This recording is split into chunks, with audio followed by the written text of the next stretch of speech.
Welcome back to the channel. I'm going to give you 4 tips today to be the best student in your karate dojo. So the first thing we want to think about is being open and responsive to feedback. When your sensei gives you some kind of tips on how to improve, accept it, be open to it, and implement it straight away. It's not going to go straight into your technique when you get feedback. It's going to take some time to get in. But once it's in your mind or in your brain and you're consciously thinking about it, that's when you're going to make improvements. So be open to that and actively work to improve the things that you're being told each session. The next thing you can do to be the best student in your dojo is to be respectful to your training partners. Your training partners are giving you their bodies to practice and to develop your karate. So give them the respect that they deserve for doing so. You're going to find yourself improving at a much faster rate.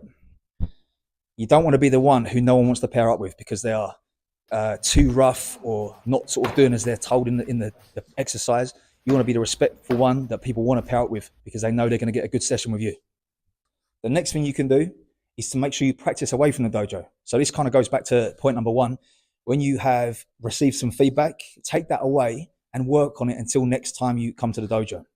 If you make an improvement next time, then you can get some more feedback and then obviously work on that. And that's how you're going to improve really quick, because you're sort of taking a piece of information, working on that for the week or for a few days between your dojo sessions, and then getting another one. If you do that every week for a year, you're going to get 52 things that you're going to improve over that year. You take one thing, improve that. Next week you get another. That's 52 pieces of information that's going to improve your karate over 1 year. And the final one, as I always say, is to ask questions. Don't leave the dojo unsure of what you've been told. Make sure you ask questions and make sure you understand what you're doing.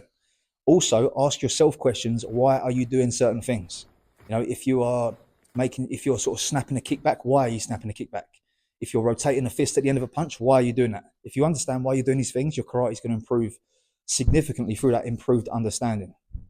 Don't just blindly follow orders and leave the dojo, no wiser to what you've been doing.